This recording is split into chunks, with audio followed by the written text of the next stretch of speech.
Hello बच्चों, यह हमारे श्रम विभाजन और जाति प्रथा चैप्टर का लेक्चर नंबर 4 है।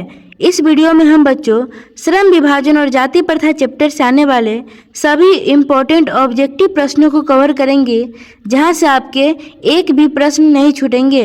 तो चलिए बच्चों, इस वीडियो को यहीं से शुरू करते हैं। तो बच्चों, हमारा सबसे पहला प्रश्न है कि श्रम विभाजन और जाति प्रथा के लेखक कौन हैं। तो बच्चों, आपको याद रखना है कि श्रम विभाजन और जाति प्रथा चैप्टर के लेखक कौन है। तो इसके लेखक है बच्चों बाबा साहब भीमराव अम्बेडकर। यानी कि बच्चों बाबा साहब भीमराव अम्बेडकर साहब ने श्रम विभाजन और जाति प्रथा नाम के जो यह निबंध है इसको इन्होंने लिखा था। ठीक है बच्चों, अगले प्रश्न को चलते हैं। हमारा अगला प्रश्न है डॉक्टर अंबेडकर के पिता का नाम क्या था। तो बच्चों यहाँ बताना है कि बाबा साहब भीमराव अम्बेडकर जी के पिता का नाम क्या था। तो बच्चों इनके पिता का नाम था रामजी सखपाल। यानी कि बच्चों रामजी सखपाल कौन थे? डॉक्टर अंबेडकर के पिताजी थे। ठीक है, अगले प्रश्न को चलते हैं।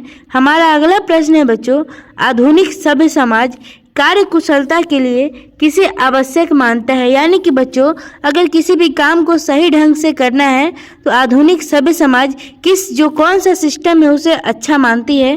तो बच्चों आधुनिक सभ्य समाज श्रम विभाजन का सिस्टम को अच्छा मानती है कार्य कुशलता के लिए। यानी कि श्रम विभाजन में होता क्या है कि हर व्यक्ति अपने अपने कार्य क्षेत्र में अनुभवी होता है और उन सभी व्यक्ति को अलग अलग वर्गों में बांटा जाता है। उसे ही क्या बोलते हैं? श्रम विभाजन बोलते हैं। ठीक है, अगले प्रश्न को चलते हैं। हमारा अगला प्रश्न है जाति प्रथा भारत में बेरोजगारी का एक कारण बनी हुई है। तो बच्चों यह कैसी कारण बनी हुई है? ऑप्शन आपका प्रत्यक्ष, प्रमुख और कौन कौन सी है। तो बच्चों इनमें क्या होगा? ए और बी दोनों। यानी कि बच्चों जाति प्रथा जो है यह बेरोजगारी का क्या है? प्रत्यक्ष और प्रमुख दोनों कारण बनी हुई है। ठीक है, अगले प्रश्न को चलते हैं।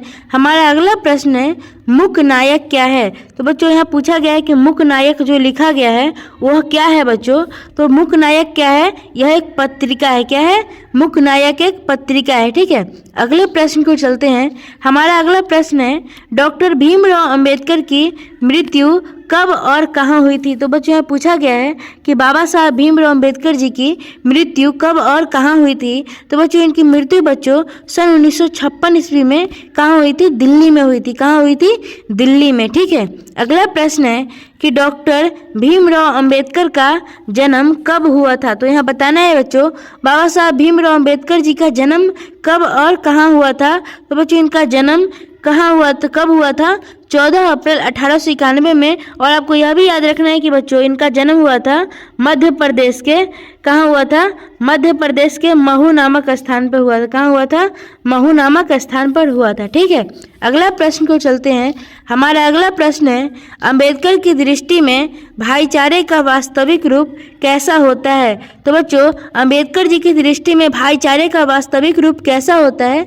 तो बच्चों दूध और पानी के मिश्रण की तरह होता है। यानी कि बच्चों जिस तरह से दूध और पानी मिल जाते हैं तो यह पता ही नहीं चलता है कि इसमें पानी भी मिलाया गया है, उसी तरह बच्चों भाईचारे में भी इस तरह से मेल मिलाप होना चाहिए कि अगर किसी भी बात को लेकर अगर थोड़ा बहुत अगर लड़ाई झगड़ा भी हो जाए तो किसी और को यह पता नहीं चले कि एक दूसरे के मन में किसी के प्रति कुछ है। ठीक है बच्चों, अगला प्रश्न है कि भारतीय संविधान के निर्माण में महत्वपूर्ण भूमिका किसकी थी।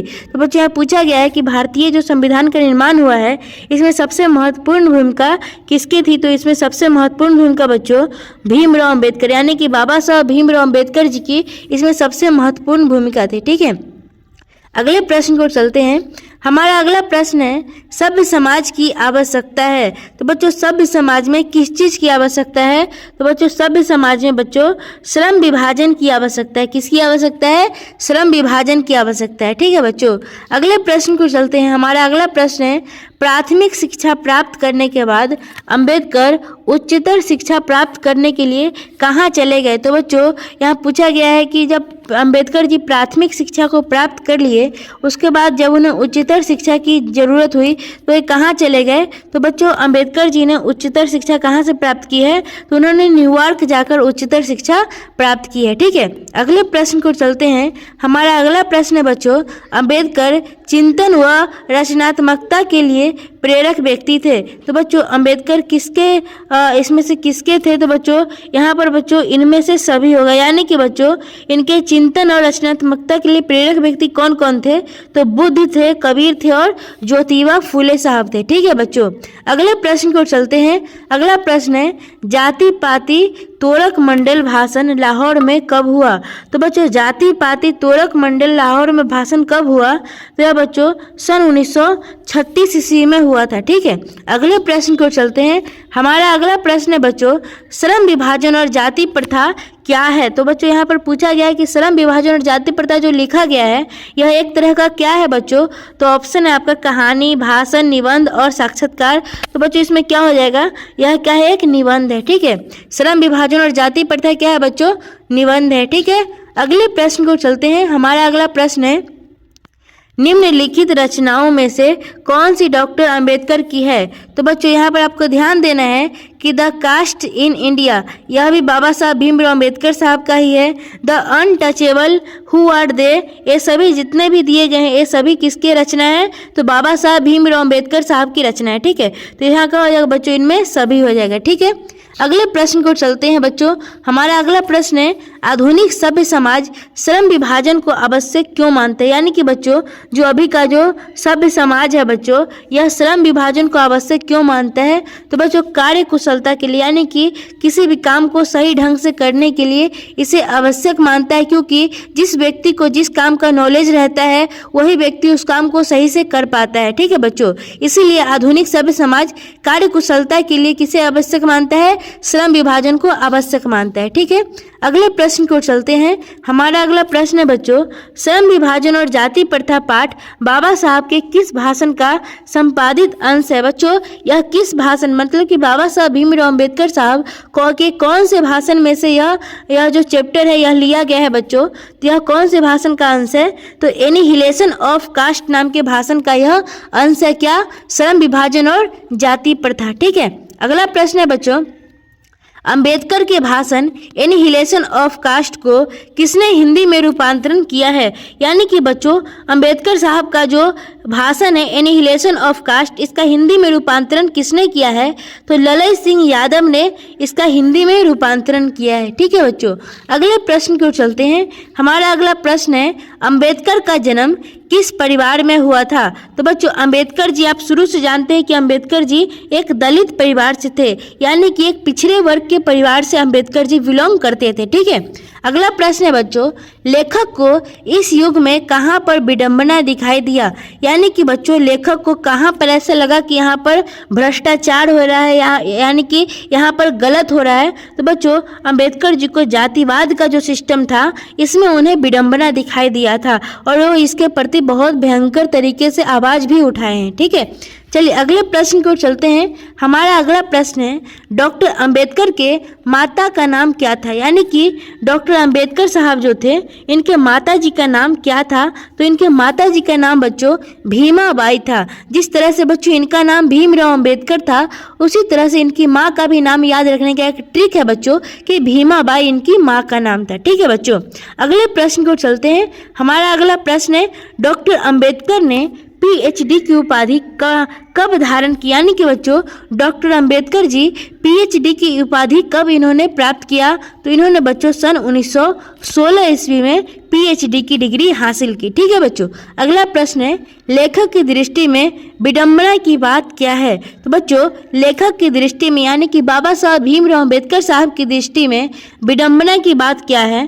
तो बच्चों इनके दृष्टि में विडंबना की बात यह है कि आज के युग में भी जातिवाद के पोस्टकों की कमी नहीं है, या आप इस तरह से भी अगर इसे सब्जेक्टिव में पूछा जाए तो आप लिख सकते हैं कि आधुनिक युग में भी जातिवाद के पोस्टकों की कमी नहीं है। ठीक है बच्चों, अगले प्रश्न को चलते हैं। हमारा अगला प्रश्न है लेखक की दृष्टि में आदर्श समाज कैसा होना चाहिए? यानी कि जो आदर्श समाज, आप आदर्श समाज का मतलब समझ सकते हैं कि एक तरह से अच्छा समाज कैसा होना चाहिए, तो जिसमें स्वतंत्रता, समता और भ्रातृत्व की भावना हो। बच्चों स्वतंत्रता मतलब होता है आज़ादी, या आपको बोलने की आज़ादी दी जा रही है, या आपको अपने समय से आपको हर काम करने की आज़ादी दी जा रही है, या आपको जो समता का अर्थ होता है एक तरह से बच्चों समानता, यानी कि आपको कहीं ऊंच नीच का दरकिनार नहीं किया जाता है। और भ्रातृत्व का मतलब होता है भाईचारे की भावना।